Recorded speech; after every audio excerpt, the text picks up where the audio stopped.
किसी दौर में श्री नरेंद्र मोदी जब प्रधानमंत्री नहीं थे, चीन को लाल आंख दिखाने की बात करते थे। मगर 2014 में उनके प्रधानमंत्री बनने के बाद उनकी स्थितियां बदल गईं और दौर बदल गया।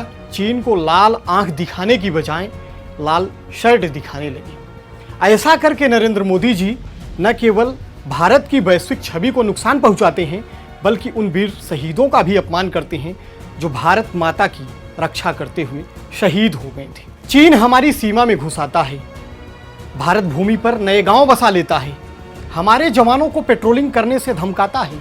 इसके बाद भी प्रधानमंत्री देश को यह कहकर गुमराह करते हैं कि न हमारी सीमा में कोई आया है, न ही हमारी कोई पोस्ट किसी के कब्जे में है। चीन दिनों दिन मनबड़ होता जा रहा है। सीमा पर उसकी हरकतें भारत को उकसाने वाली होती हैं, मगर उसको मुंहतोड़ जवाब देने की बजाय देश के प्रधानमंत्री से लेकर गृहमंत्री चुप रहते हैं। ऐसा लगता है कि मोदी सरकार के पास चीन से निपटने के लिए कोई ठोस प्लान ही नहीं है और इसी बात का फायदा चीन लगातार उठाता है। बीते दिनों अरुणाचल प्रदेश में चीन ने अपने 2 गांव बसा लिए, लेकिन गृहमंत्री देश को यह झूठ बोलकर गुमराह करते रहे कि भारत की सुई के नोक भर की जमीन भी कोई दूसरा नहीं ले सकता है। चीन जिन क्षेत्रों में हमारे सेना के जवानों को पेट्रोलिंग करने से मना करता है, उन क्षेत्रों में हमारे जवान पेट्रोलिंग कब कर पाएंगे, इसका कुछ अता पता नहीं है। जबकि चीन बहुत पहले से ही हमारी सीमा के काफ़ी भीतर तक घुसपैठ कर चुका है। उसके बावजूद वो भारत भूमि के भीतर कई क्षेत्रों में बफर जोन बनाने की जिद पर अड़ा है। लेकिन सरकार इस पर चीन को मुंहतोड़ जवाब देने की बजाय एक रहस्यमयी चुप्पी साधी हुई है। इस चुप्पी के पीछे का क्या कारण है, इसको प्रधानमंत्री नरेंद्र मोदी या गृह मंत्री अमित शाह ही बता सकते हैं।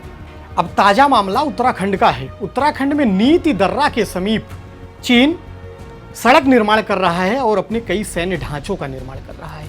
यह भारत की सुरक्षा के लिए एक खतरे की घंटी है, लेकिन फिर भी प्रधानमंत्री नरेंद्र मोदी, रक्षा मंत्री और गृह मंत्री सभी चुप हैं। चीनी सीमा पर जब हमारे जवान शहीद होते हैं तो देश के नागरिकों को एक उम्मीद बनती है कि प्रधानमंत्री नरेंद्र मोदी कोई कड़ी कार्रवाई करेंगे। लेकिन प्रधानमंत्री नरेंद्र मोदी कड़ी कार्रवाई की जगह टिकटॉक जैसे चीनी ऐप पर कार्रवाई करके इसे सर्जिकल स्ट्राइक का तमगा दे देते हैं। चीन से लड़ने के लिए भारत के पास रणनीतिक और सामयिक कार्रवाई का बेहद अभाव है और इसी का फायदा चीन लगातार उठाता है।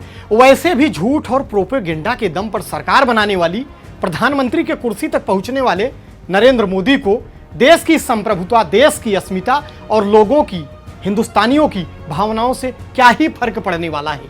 लेकिन प्रधानमंत्री और गृह मंत्री झूठ बोलकर, प्रोपेगेंडा चलाकर इस देश को कितना भी गुमराह करने का प्रयास कर लें, बाकी चीन पर मोदी सरकार के दावे और उसकी हकीकत में इस देश की जनता फर्क समझ चुकी है और इस देश की जनता चीन पर सरकार के नाकामियों और सरकार के काला सच को भी समझ चुकी है।